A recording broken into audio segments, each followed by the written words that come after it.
Throughout all the deer world, most experts agree that 98% of the time, food dictates both male and female deer movements from sunup to sundown and all through the night.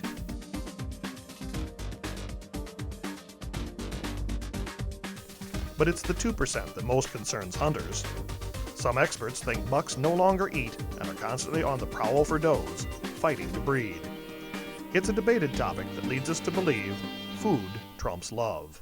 One of the greatest bits of information you can have as a deer hunter is that to truly know how to hunt deer, you have to know deer behavior. You don't have to know every nuance, but you got to know what makes deer tick. And you know, we've changed our thinking on this over the years as far as how to hunt deer throughout the season. A lot of times you would think that if you put yourself in a good funnel or a saddle or a travel corridor, eventually a buck would come your way. Yeah, that can work, but to truly understand deer, you have to know that food trumps love. Okay, what do we mean when we say food trumps love during the rut? Well, what we mean is food trumps a love-starved buck, because we think bucks are running everywhere, you know, and they're just going to come running past our stand. Well, that might happen to you and you might get lucky, but chances are you have food around you, and that's where the does are. So knowing where these food sources are and hunting them accordingly, that's what's going to put you in your best position to get that love-starved buck before he gets past you. Doe is going to go through that whole cycle ruled by her stomach. Now, a buck will come in to that middle phase and he'll be going bonkers, but he's still got to follow a doe. Food will trump a buck's testosterone level.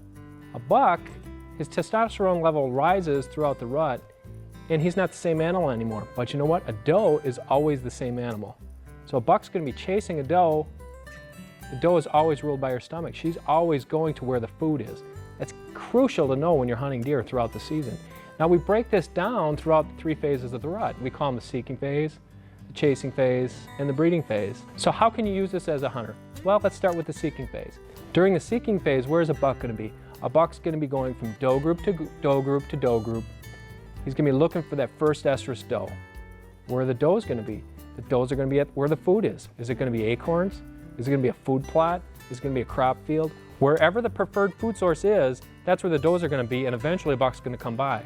So when you hunt those doe groups early, you're going to catch a buck coming to check them out.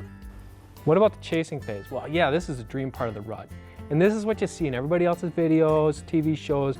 You see these bucks going bonkers. And guys are killing these bucks that are just doing things that bucks normally don't do. How do you hunt this phase? Is it by accident? No, it's not by accident. The way to hunt this phase is to strategically place yourself between food sources. This is where you need to be hunting a travel corridor, a pinch point, a saddle in the woods, some place where deer are traditionally going to travel from food source to food source. Because what a buck's doing is he's chasing these does through these areas, and that doe's going for food. She's still ruled by food, but she's got something on her tail. So that's the fun part of the rut, is you're hunting this phase where bucks are just going crazy. Bucks are traveling so much. I mean, a buck you see today, you might not see again during the rut. He might be 5 miles away tomorrow. So that's where you really need to know your terrain, and you really need to set up accordingly. So you get to the breeding phase. Is it all about the rut still? No, it's still about food. Breeding phase is the toughest phase to hunt, because a buck will get an estrus doe and she'll hunker down and he might not move anywhere. She might not move anywhere. But if you're hunting the food and you're hunting the doe groups, guess what? The next doe that comes into estrus or comes close, there's going to be bucks going crazy to find her. So if you're hunting those food sources or in between those food sources, you're going to have action all around you, probably all day long. Remember, the breeding phase is the toughest phase to hunt. It could be boom or bust. You could be in a stand where you see 5 or 6 bucks at one time. We call that a breeding party. An estrus doe comes walking through the area. She has a buck on her tail. Guess what? Here comes 3 or 4 other bucks trying to get on that action. You might be somewhere else. You might not see anything. But knowing where the food is, if you're hunting the doe groups, you're going to increase your odds that a buck's going to come calling for that next estrus doe.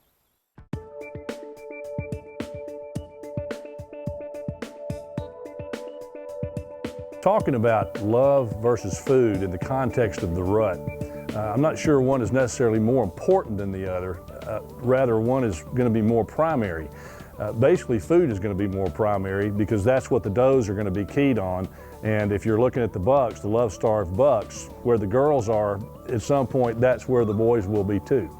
When we talk about forages, natural forages, unfortunately, a lot of them are not available or are getting to a condition that they're not particularly palatable to deer just about the time you hit rut, which up here in the far north may be late October and November, down deep south maybe late January. Both of those are times when a lot of natural forages are losing their palatability or are just completely unavailable to deer. So the trick is to identify what food sources the deer are using. And again, that's where the does are going to be during the rut, and it's where the bucks are going to be too.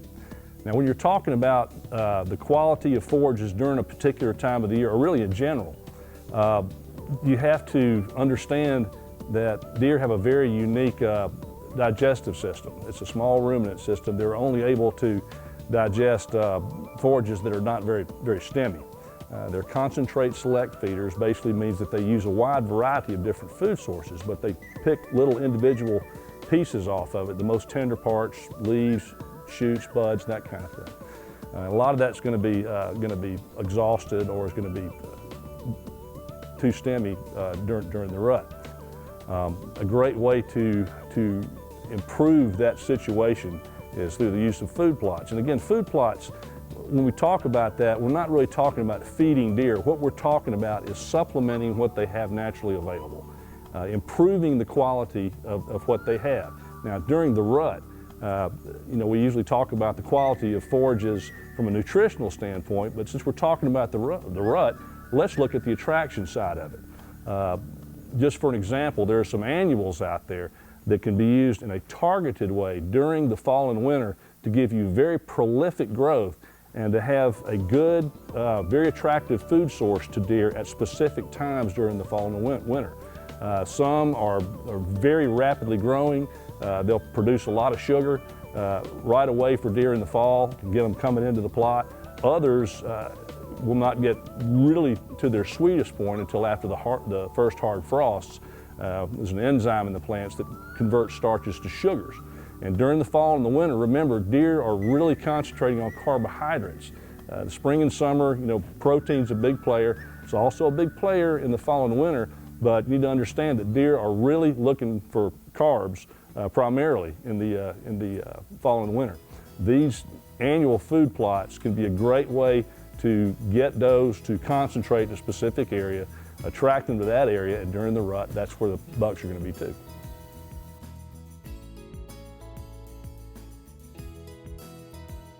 I can't say this enough. Food trumps anything in the whitetails world. After you get through with the breeding phase, you get to what we call the post-rut. That's all about food. Does are still going about their routine, but bucks are so drained from the rut, they have to replenish their supplies to get ready for winter. So where that hot food source is where the bucks are going to be, and that's where you need to be hunting.